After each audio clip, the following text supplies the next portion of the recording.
...2016! Look, I don't need to waste your time talking about how shit 2016 was. 2016 was so shit that the joke about 2016 being shit got old long before 2016 was even finished. Hell, about the only good thing we got out of 2016 was a surprising amount of damn good rock music. No, really, whereas a lot of other genres were floundering like hell throughout most of the year, rock, metal, and even punk had a banner fucking time. Hard times call for hard tunes, I guess. We have 10 honorable mentions and 20 albums of the year this time around. I had to beef things up big time. Yeah, settle in, people. But don't get too excited because we also have twice as many shit albums this time around, too. Say what you want about 2016, it didn't leave us short of things to talk about, eh? Same rules as usual here. The list is just based on my personal opinion. Nothing more, nothing less. If you happen to disagree, please don't get your panties in a bunch on me, considering all the shit that's gone down at present.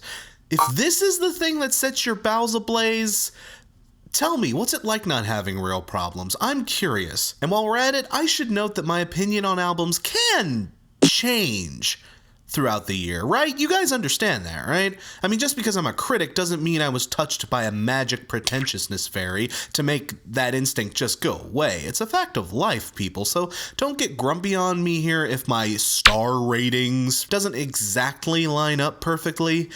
Is that fair to the albums that were released later in the year and didn't have to suffer the whole test of time thing? Nope, but that's what literally almost everyone else does, so honorable mentions. Sum 41! Damn, I gotta give it to Sum 41. Derek Whibley has had a rough couple of years getting himself put back together, but he obviously took all of that energy and channeled it into his music, because on 13 Voices, it shows. I'm not even much of a Sum 41 fan, but I gotta give credit where it's due. The intense performances and lyricism show us that this band really did have some true chutzpah under there, and while the other blast from the past pop-punk acts like Simple Plan and Good Charlotte phoned it in big time this year, these guys helped show us what Rise From Your Grave style pop-punk can really sound like when it's good. Chevelle!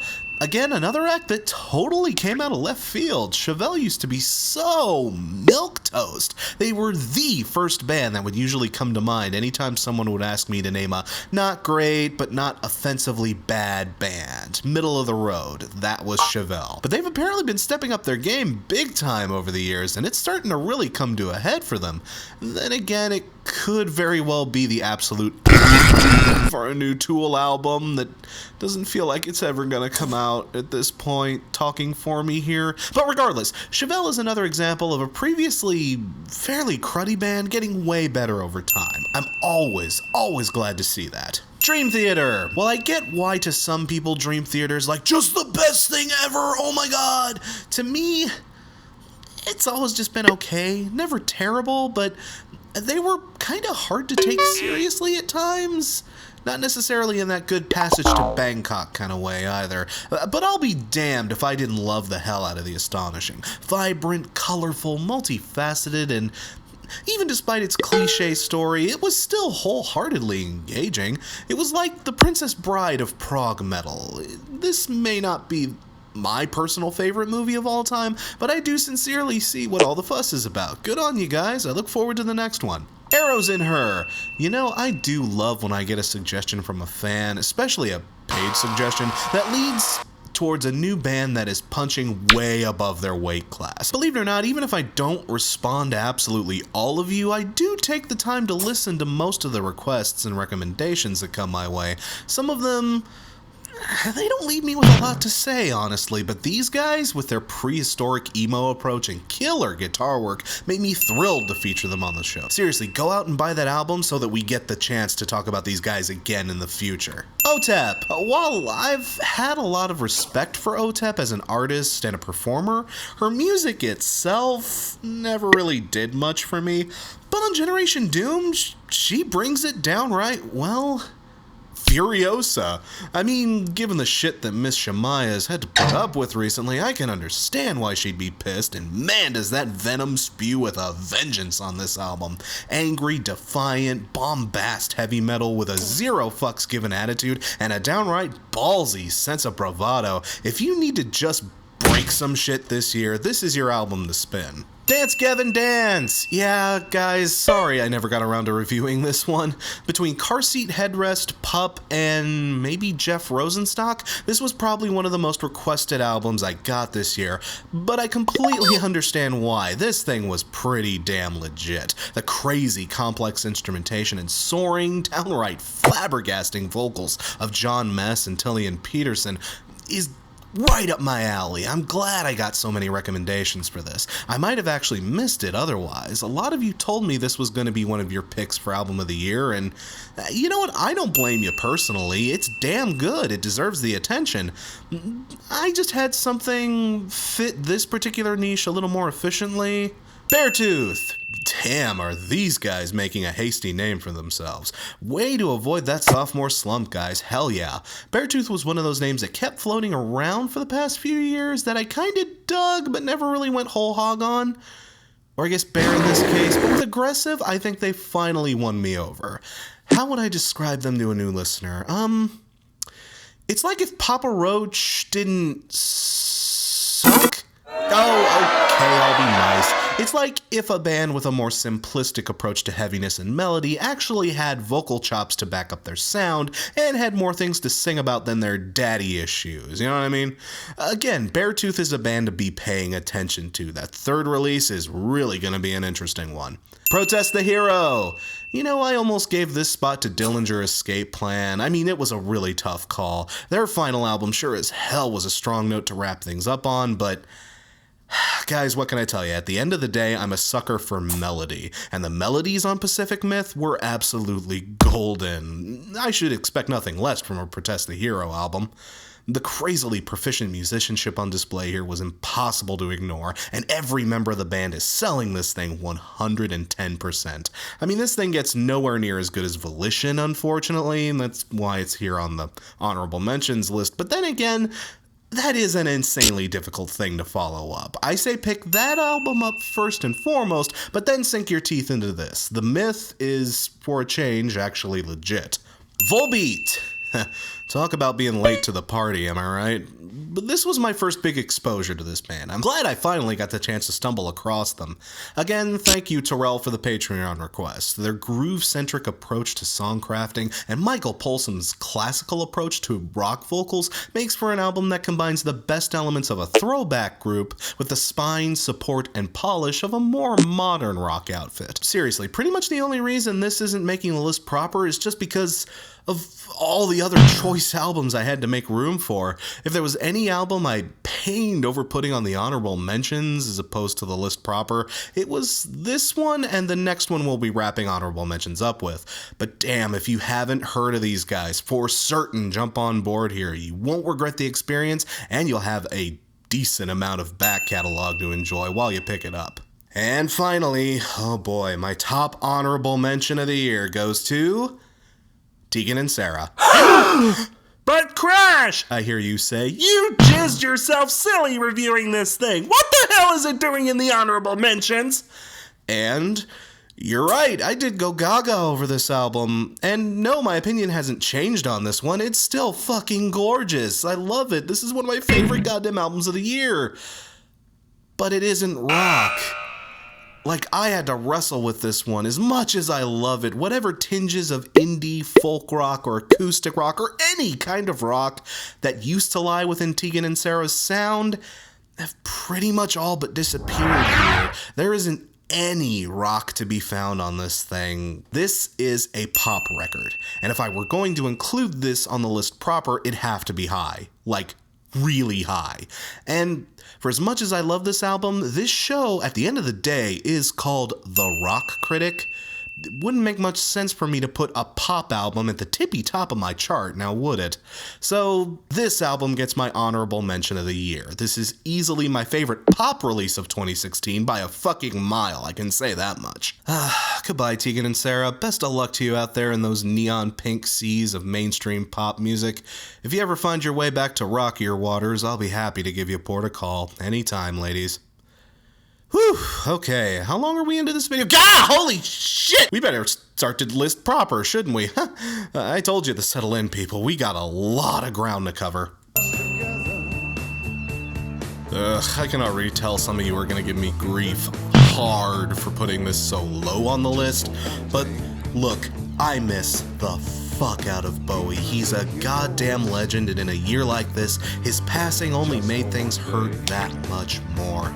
But like I said in my original review, this album is a touch on the difficult side. It's a puzzle. It's not just something you can lay back and turn your brain off to. And those of you that have never had the pleasure of experiencing Bowie, I'd say, A, what the fuck is wrong with you? And B, I'd point you towards some of his other work first and foremost. To lead with this as your first Bowie experience does a disservice to the mountains of excellent music he produced over the years. But even with its difficulties, this was a gorgeous album to wrap a career on. Like, it deserves some kind of recognition. Rest in peace, Starman. I wish we had more time together. The best album to come out of the Big Four this year came from Anthrax. I'll repeat that sentence. The best album to come out of the Big Four came from Anthrax. Jesus Christ, has that ever happened before? Not in my lifetime, surely. I'm not even sure I know many Anthrax fans who would admit to that, but you know what? Yeah, this album had the most energy, the most melody, and to me at least, it was pretty much enjoyable from start to finish. Holy shit, I'm not a religious man, but if I were, I probably wouldn't be here editing this video. I'd be on a street corner warning of the forthcoming apocalypse. But yeah, the return of Joey Belladonna has finally kicked into full gear, and I was sincerely impressed by how well these guys brought it. Seriously, even if you haven't anthraxed in a good long while, pick it up. Compared to some of the other offerings the Big Four put forth, it's goddamn glorious. Now this is one I kinda didn't see coming. Don't misread that. I love NOFX. Stuff like White Trash, Two Heaps and a Bean, Punk and Drublick, and Heavy Petting Zoo are all classics. Hell, I even like kinda later stuff like Pump Up the Volume and War on Errorism. Jesus, weren't those the goddamn days. But their last handful of outings really kinda left me cold. Not bad, not great, just kinda underwhelming and forgettable. NOFX had always been accused of being samey, and as the 2000s bled into the 2010s, it became harder and harder to argue that fact. But First Ditch Effort was just the shake-up to things I was looking for. Mike used his struggles with sobriety to help drive this album, and if you've ever had to kick in the illicit habit, believe me, this album will feel insanely, if not downright painfully, relatable. I mean, hell, I quit smoking earlier this year. Yeah, I can totally feel for you here, Mikey. God, we both picked the wrong year to kick our vices. Holy shit. Whew, I'm just throwing surprises all over this list, aren't I? Holy shit. Look, remember earlier on in the video where I emphasized how my opinion can change over time? Well, when this album dropped back in March, yeah, I was all about it, but the passage of time, plus hearing from other people on this album, has kinda cooled my jets a wee bit with this one. While I thought the whole multifaceted approach was interesting at the time, the more I listen to it now, the more the broad encapsulation of genres here feels more disjointed and directionless, and the cutesy schmootsy appeal of these gals is starting to drop like a rock. I mean, Karate is cute, but when compared to Megitsune, it doesn't hold a microphone-bladed candle to it. Don't get me wrong here, this album was still an absolute blast. I mean, that's why it's on the list. And I still think this band has a lot more excellent stuff to present us with, but well, if you watched my Game & Crash review of Dishonored 2, it's kinda like that. While this new entry does still more or less contain all the elements that made the first one good, the first one is still better. I mean, hell, Babymetal isn't even the best Japanese group I got to consider this year, so that should totally tell you something. That new Deftones was so choice. The Deftones are easily one of the best bands to come out of, well, my era of nu metal, and there was always a damn good reason for that. They were always up to something more complex, more nuanced, and on GORE, they just nailed that lofty, airy feeling of bleak, atmospheric gloom. It's an album that just makes you so gloriously, joyously, ecstatically depressed. Man, that about captures the essence of 2016 right there, doesn't it? This was an absolutely mesmerizing effort for the band. You know, in a year where a lot of pop acts were actually going for the whole ethereal, lofty sort of sound, a lot of those acts could have stood to take a few lessons from Deftones' playbook. I mean, seriously.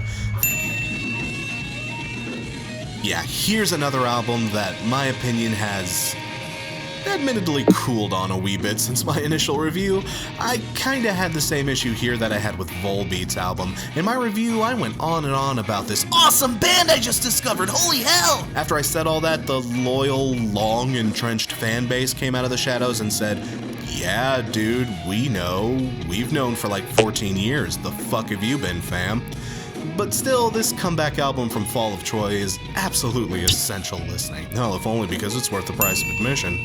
But god damn, do these guys nail the best kind of math punk sound. You know, the more I think about it, the more you'd think that prog and punk would be kind of incompatible as genres, but these guys prove that that forbidden romance between the two can be quite choice. Hashtag love is real. Man, remember how, like, I said in my review that this album was better than Juggernaut?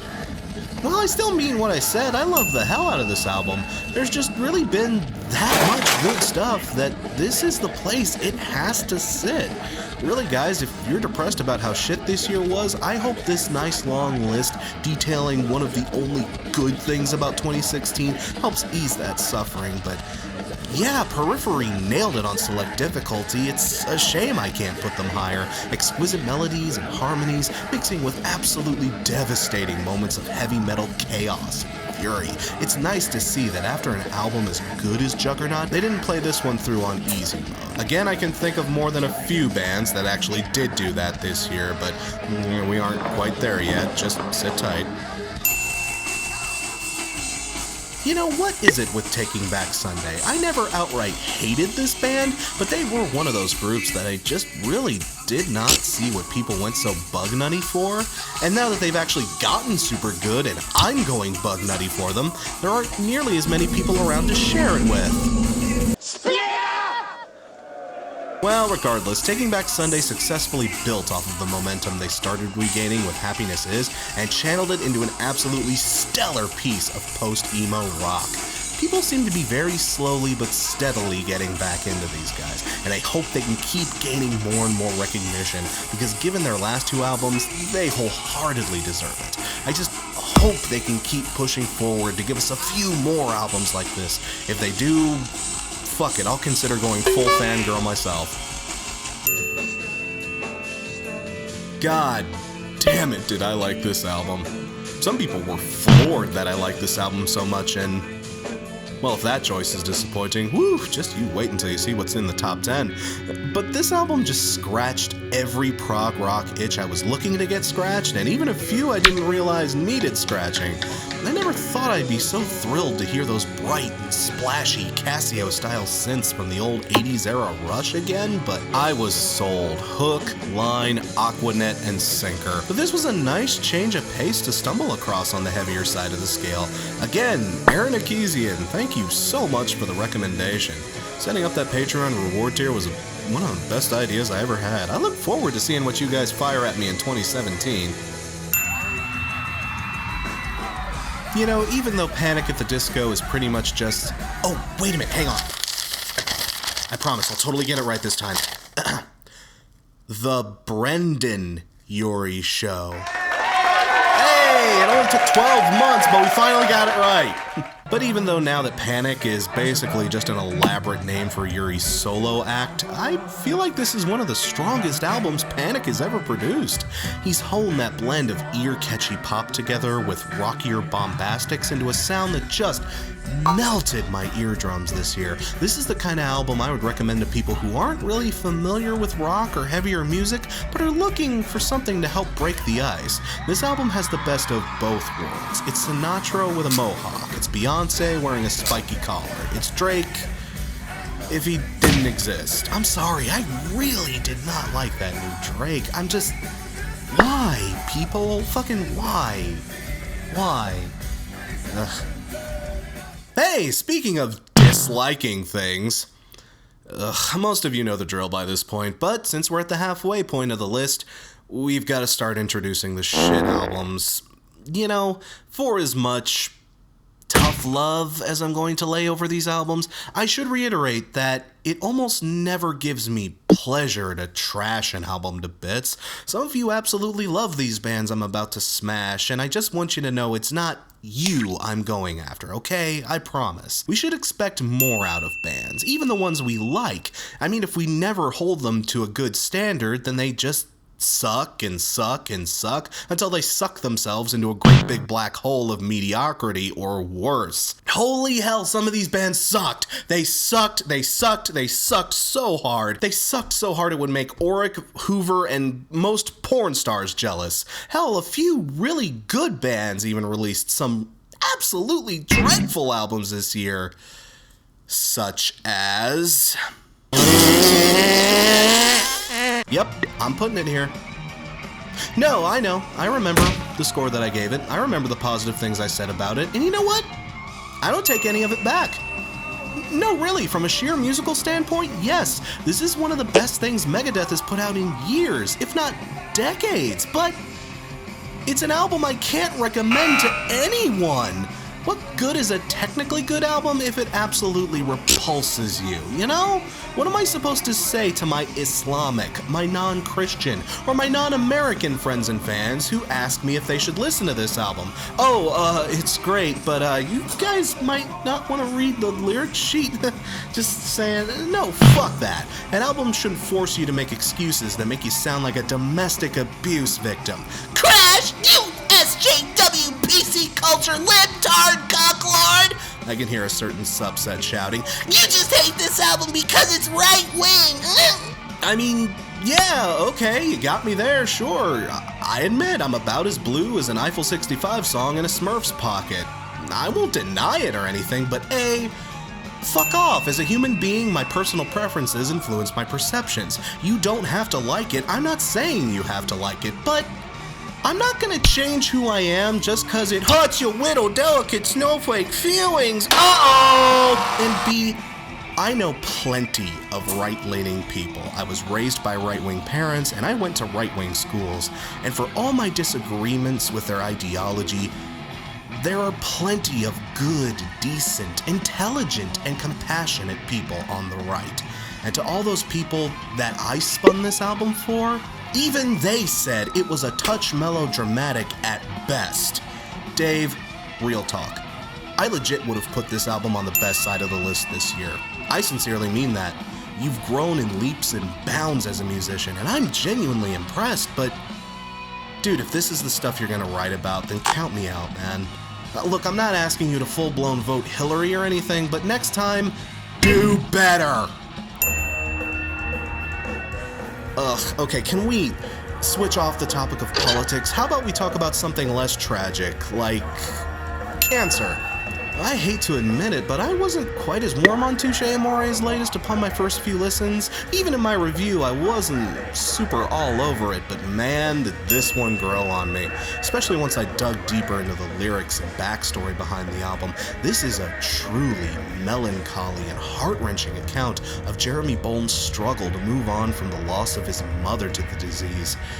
Jesus Christ, as someone that lost both of his grandfathers to cancer, this album... yeah, it hit kinda close to home. but it's an exquisitely heartfelt and gorgeously executed walk through the stages of loss and grief. It's an almost bone-chilling account of what it's like to lose a loved one, and to lose them slowly and agonizingly while just wishing there was something, anything you could do for them. Whee! What a fun listen, am I right? But seriously, this album was a gorgeous piece of post-hardcore and an absolute must-have for the year. If you don't mind shedding a few tears here and there. Man, I'm just pissing everybody off with my list this year. Yeah, keep it coming. I am the enemy of all good things. Feed me with your hatred. Okay, I'm done. Look, I get it. This album isn't all bad. There's like 3 okay songs on it, but I'm putting it on this side of the list because it's something that's kind of worse than bad. It's disappointing. This album is just piss-dribblingly boring, and Josh Klinghoffer just does not seem to be developing as a guitarist. I don't know if that's necessarily his fault or if the other guys just won't let him show his chops, but I hate how he just sits on his hands for 90% of this album. And guys, I'm a Red Hot Chili Peppers devotee. I have their logo tattooed into my flesh. I devoted an hour's worth of time on my show to one hot fucking minute, for God's sake. I wanted to like this album. I wanted to like it so goddamn bad, but like I said, you should demand more from the bands you like, and I know these guys are capable of more than this. A band that's literally named the Red Hot Chili Peppers should not be releasing music that has the effect of warm chamomile tea. See, why would I drink chamomile tea when I've got an excellent dose of caffeine sitting right next to me? You know, one excuse I got from naysayers on the Peppers' latest was, well, Crash, they've been at it for over 30 years now. Bands get old and slow down, and it's just a fact of life. A well-meaning and nuanced argument to which I can gleefully pull this album out of my ass, point to it, and go, "Nuh-uh!" and run away tittering like a schoolgirl. Man, it's amazing how far the Descendants have come over the years. They don't release albums terribly often, but man, every time they do, it's always a treat. And even after all this time, the band hasn't lost an ounce of intensity, fluidity, or edge. Hypercaphium Spazonate is a sharp, electrifying, in-your-face piece of old-school, middle finger in the air, bodies flying through the mosh pit punk rock. An absolute blast of a time that no punk, old school or new, should deny themselves of. Grab your grandpa and hit the motherfucking pit. Yeah, Graham, I'm sorry, dude. I should have said at least a little something more in my original review of this, but come on, dude, the fuck was I supposed to say? It's literally just Led Zeppelin 2. Like, I cannot even begin to imagine what the idea was for this album. Who were they trying to appeal to? Was there any motherfucker in this universe who was saying, you know, I really like this foundational piece of rock history, but I'd like it a lot better if the guy who wrote Hey Soul Sister was singing it. I'm just saying. You know, for as ridiculous of a concept as this is, it actually isn't the most terrible thing I've heard, I guess. I mean, it isn't played terribly or anything. I've certainly heard worse renditions of some of these songs, but this album is just completely unnecessary. Why in the name of John Bonham's STD-riddled corpse would I listen to this thing when I could just as easily throw on the original? I could almost understand something like this if it were in the CD or LP era and music was just harder to obtain and track down, but when I can pull this entire band's fucking discography up with a few clicks on Spotify, there's no excuse for wasting everyone's time like this. Pat, are you okay? I mean, ever since I read the lyrics to Drops of Jupiter, I knew you were a bit daffy, but you're starting to toe the line between kooky cute crazy to wearing a straitjacket and writing your lyrics on the wall of a padded cell in shit crazy. Either way, I think I'll opt out of the experience, homie. Whew, man, was I happy to finally get a chance to talk about this band. I've been listening for a little while now, and I'm finally glad they delivered so hard with their latest release, so I could talk them up all nice and pretty like. I only wish I could say the same for SKYLIT. But yeah, Let Live shook the whole goddamn building apart with If I'm the Devil. Insanely catchy hooks and choruses layered over exquisite percussion and bass work, mixed together with insightful, charged, and forceful lyrics make for one of the smoothest yet still insanely powerful cocktails served up in 2016.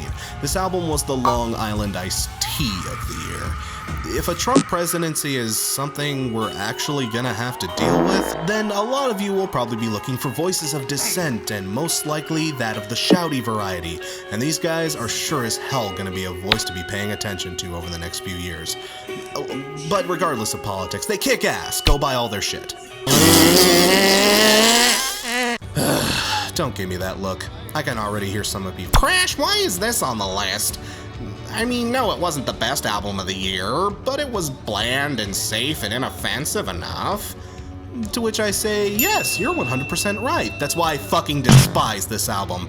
Some of you might be too young to remember this, but Kings of Leon didn't used to be safe, or bland, or okay. They used to be this weird, goofy, lo-fi, southern fried kind of thing. It was exciting. I don't actually tend to like a lot of southern rock too, but Kings of Leon was one of my go-to guys for the genre. Hell, I've been listening since Holy Roller Novocaine. I was there for Aha Shake Heartbreak and Youth and Young Manhood. This band used to be a foot-shaking, booty-wiggling, stonking, great fun time, but their sound over the years has gotten slower and slower and slower and slower. And with this album, they are now getting their asses lapped by snails. Maybe it's just the grumpy old man in me that misses the old band I used to love, but at least that band was doing something interesting. In my eyes, this band has been dead since 2010, and yeah, listening to its rotting remains is no fucking fun. Ugh. Unlike these guys, without giving away too much of my opinion here because reasons, this was a band that was kinda headed down a similar path. Things were starting to get really boring really fast, but thankfully they took some time off, recharged their batteries, and came back to us stronger and brighter than they had been in a very long time. Again, I don't want to go into too much detail with this one because reasons, but this was the album, or at least the kind of album that I was hoping to get from this band. Fuck, I'd been waiting for something like this since American Idiot. It's so goddamn refreshing to see these guys back in form with a passion, fire, and intensity we haven't seen in way too long of a time. And while Revolution Radio has a few rough edges here and there, it can't be denied that this is the best thing they've done in years. Now, many years might be debatable, okay, but from a band that really needed to prove themselves with their next big release, I feel like they were able to come out swinging and deliver a pretty damn good knockout of an album. It's good to have you back, guys. I fucking missed you. I didn't miss these guys. Hi, Attila. Ugh. I ended up not even getting around to properly reviewing this album. Same goes for Kings of Leon, but I didn't really need to review these albums, did I? They just give me nothing to talk about. I mean, say whatever you want to about guilty pleasures. At least there was a little potential shining through there. There was at least an occasional good hook or melody or guitar part buried underneath all the hashtag edgy bullshit. This thing didn't even have that. This band clearly doesn't even have what little potential they used to have anymore. They'd rather just waste it all on being the edgiest edgelords that ever edged all over your mom,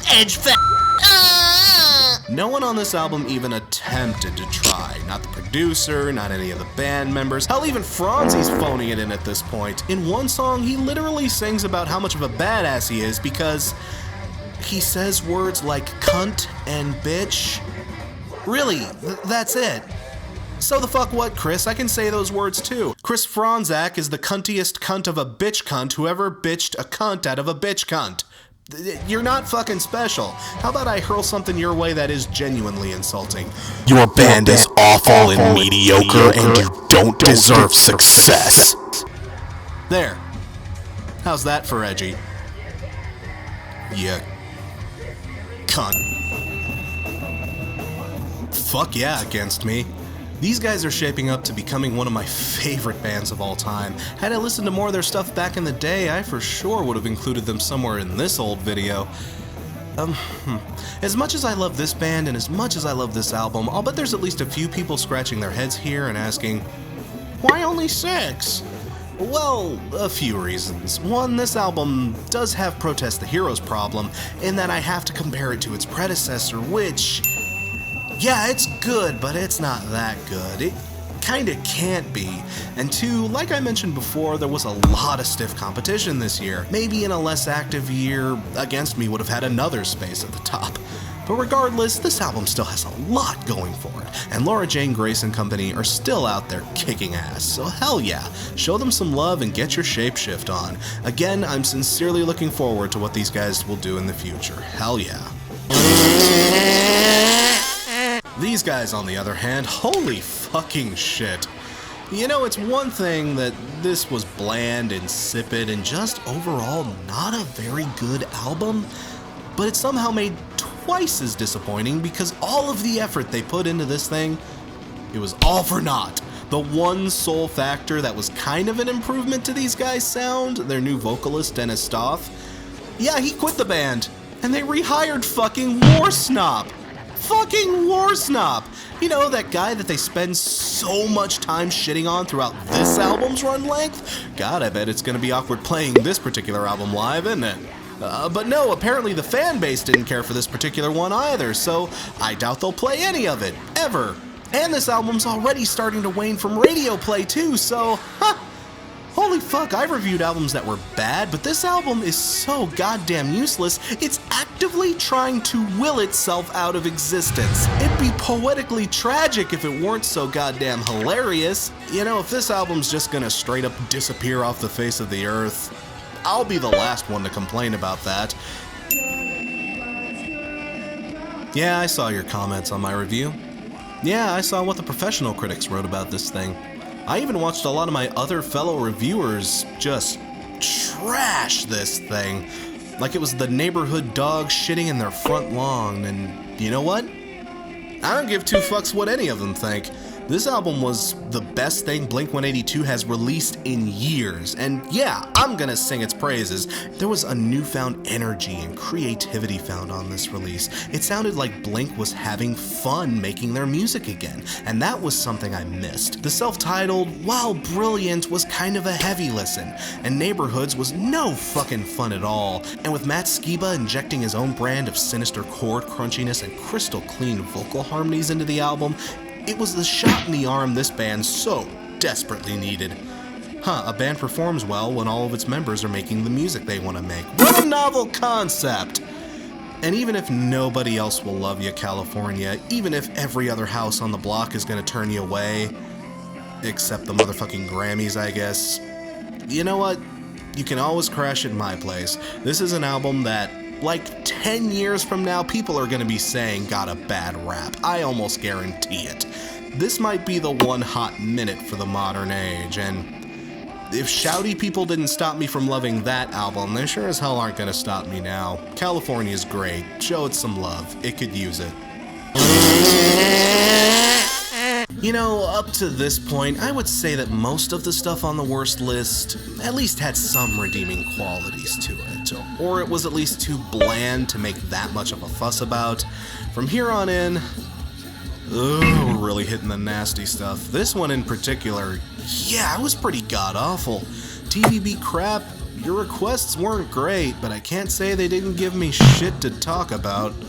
You know, it isn't even that I despise Drowning Pool. Like I said in my original review, Sinner showed us way back in the day that these guys had promise, but at this point, any tiny lingering threads of potential they may have had, they've gleefully pissed away. I know that replacing Dave Williams couldn't have been an easy task, but the chuckleheads they've been using over the years, yeah, they aren't doing anything to help their cause. And really, it does kinda suck because CJ Pierce's guitar stylings have actually improved over time. Hallelujah, upon further reflection, actually did have the occasional tasty riff for solo in there, but any interest in that I might have had immediately flies out the window when your lead singer literally tells me to KYS. Jesus, this band really hasn't grown up since 2001, given that these lyrics were the exact same shit that people used to shout on me on the original Counter-Strike. Yeah, did I tease this one clumsily enough or what? I mean, yeah, I have a feeling most of you figured this one was gonna end up on the list somewhere, but guys, I just love the hell out of this thing. God, the more I dig into Japan's music scene, the more I love what I hear. So much of J-pop and J-rock is composed with such richness, such density. They don't waste an iota of sound space with their music, and that's the way I fucking like it. Say what you want to about how goofy and ridiculous some of their gimmicks might be, but from a strictly musical sense, I will spin the fuck out of Kiari Pamu Pamu over Meghan Trainor any fucking day of the week. And these guys showed us what modern post-hardcore can sound like when painted with that particular Japanese flavor. And my God, it's exactly what the genre could use right now. I'm hoping these guys, or at least someone like them, breaks out over here. While there is some damn good stuff going on over here, these guys could show them how to really knock some people on their asses. And again, I love being able to expose you guys to kick-ass bands that you may not have heard of, so yeah, dig these guys up, and dig up their back catalog too. You won't understand most of it, probably, but you don't have to speak Japanese to know that this stuff kicks ass. You know, say what you want to about other big disappointing albums like Dystopia or The Getaway. At least they had their moments. Hell, they had some damn fine moments in spite of everything. But this album, this fucking hurt. It's completely devoid of not only anything we loved from Block Party's original incarnation, but also anything we really liked from Kelly himself. Fuck, his solo stuff is better than this garbage heap of middling tempos and wonky, out-of-place electronica effects. This is the anti-Death of a Bachelor. This thing is the sound of a dubstep record calling in sick. It's lazy, it's unfocused, it lacks all kinds of energy and motivation, and even the few songs I originally liked on the outset, like Love Within and Only He Can Heal Me, they didn't hold up over time. Kelly is basically the George Lucas of modern post-punk at this point. He gets a lot of credit for his original group's initial greatness, but when left to his own devices, things have a tendency to go terribly, terribly wrong. He may have gone a little too far in a few places, is what I'm saying.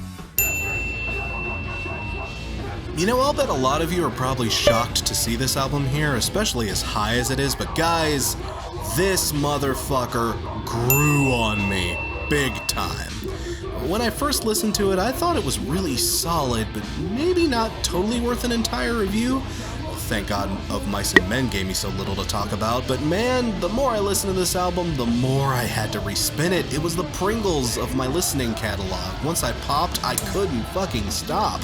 And even despite its minor flaws, I can't help but see a metric fuck ton of potential for this band. Seriously, if I had a Heat Seekers chart, these guys would be all over it. I mentioned earlier that over the next 4 years, we'll be looking for groups ready and eager to shout a nice big fuck you to authority and oppression. Well, these guys are already doing an excellent job at it, so yeah, pick this one up and be ready to pick up whatever they drop next. It sure as hell is gonna be interesting. You know, if these guys fucking survive this atrocity of a release, their next one should be interesting too, but for completely different reasons. Like, guys, it's such an unbelievably bombastic failure that if you told me it was intended as a parody, I totally would have believed you. It's so tone-deaf, oblivious, and disconnected from both the past and present of rock that it's almost adorable. Seriously, hell, this is something we don't often see in music, particularly rock music, but it's an album that's so bad, it's almost good. This album is like The Room or the Samurai Cop of rock music. I would almost recommend you spin it just for the lulz, but don't. Seriously, don't.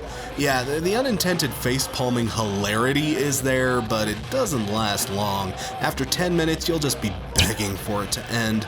I'd say this album was more like the Tim and Eric movie or the AVGN movie. This thing might be hilarious in small doses, but to drag it out for this torturously long is just a fucking chore on everyone. Let's hope From Ashes to New returns to ashes very soon. Damn this fucking album! Like I said in my original review, I was always somewhat lukewarm when it came to this band, but holy shit have they roared back with a vengeance.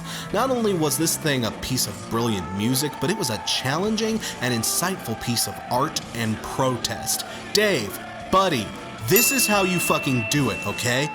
No, seriously, look at a song like Death from Above. This song is a searing critique of drone strikes and a poke in the face of the administration that allowed them to happen.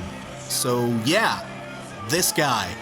But I absolutely love this track because it's a legitimate criticism of an issue that demands insight, study, and rebuke, and not just, ew, smelly brown people, we should all love Jesus. It's a legitimate call for action and not just some mealy-mouthed preaching to the choir. And given that Dustin Kensrue literally used to preach to a choir, that's saying something, dude.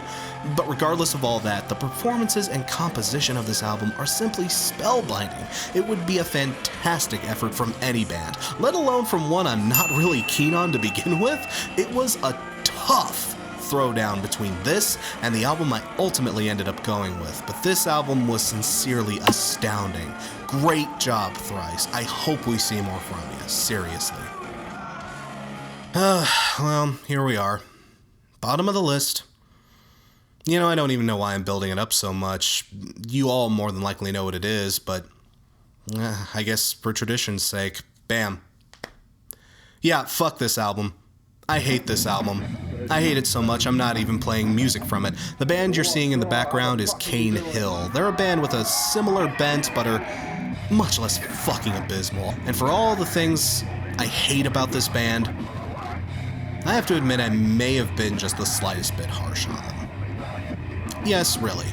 See, with every band, especially in the metal genre, there's a touch of theatrics behind it. It's a show.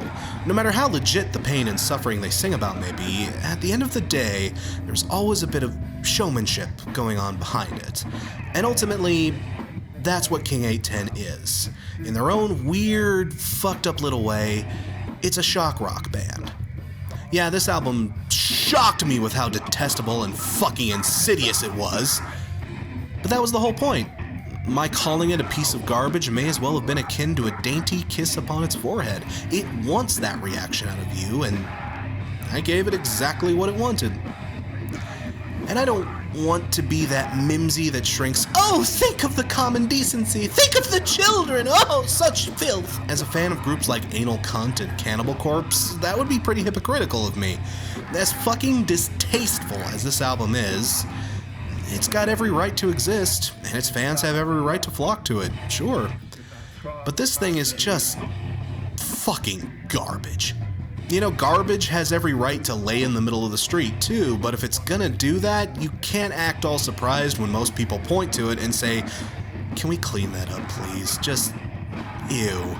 The only real modus operandi behind this work is just to be a big, scary monster to people. Once you strip away all the, I'm a big, tough motherfucker, be afraid of me bullshit, there's literally nothing left. The music is dreadfully composed, the performances are downright laughable, and there's just nothing else here. It's just trying to be a big, scary monster. And well, I don't know about you, but I have enough big, scary monsters in my life. I mean, don't all of us? We have enough fucking things to be afraid of. We really don't need something like this. Fucking at all. And guys, look, I'll probably never review another King 810 album again. Really, what's the point? It wants me to hate it, to despise it, to give it more power by feeding it with more hate. And frankly, I don't like giving assholes what they want. So, yeah, fuck that. King 810, get better or fuck off forever. Thankfully, there were plenty of bands that did better this year, though, and there was one band that did better than all the rest. One band that epitomized hope in 2016, that epitomized a fighting spirit that we can all draw from, something that wrought hope, courage, and a fiery passion to motivate and inspire us. And I'm, of course, talking about Booty butt with a big booty butt and a shake a booty rump with a booty butt and a booty butt and a booty buddy butt rump ham sandwich. Butts and booty butts and and... Hey, wait a minute. Hey, who swapped out the pages of my script? God damn it, Diva! I just give it to people what they really wanna see. Diva, just go back to your own channel, please. Ugh, Jesus, I'm sorry about that, guys. Where the fuck was I? Oh, yeah, it's Do Nots. Yeah, it was a tough call, but how could I not pick this album? It's just so goddamn wonderful. From every angle you approach it, this album excels. The guys are delivering an earnest and soulful performance, and the love and passion for both the past and present strokes of punk rock are fully on display, and the lyrics are just one great big ball of introspection, social relevancy, and a great big old middle finger aimed squarely at the literal Nazis to serve as a nice little cherry on top. As far as I'm concerned, these guys are a modern-day Clash, and after a year like 2016, we need music like the kind these guys are making to help realign our goddamn faith in humanity. You know, when picking an album of the year, I ask myself one pivotal question. If there were only one album I would insist you listen to from the previous year, just one, what would it be? And yeah, some years that's a very hard question to answer, but for 2016, a year full of death, disappointment, and despair, this is the one album I'd point you to realize that, yeah, 2016 sucked, but it's not all bad. And just because it sucked, that doesn't mean there isn't anything we can do about it. Seriously, guys, I implore you to pick this one up. These guys could use the attention, and when this album's done, you've got an excellent back catalog to dig through as well. So, yeah, spin a carajo, don't be one. Well, there we go. The dumpster fire has finally quelled, and 2016 is finally over and done with. I sincerely hope we get more good music in 2017, but pretty much everything else, yeah, let that shit stay in the previous year. Fuck 2016.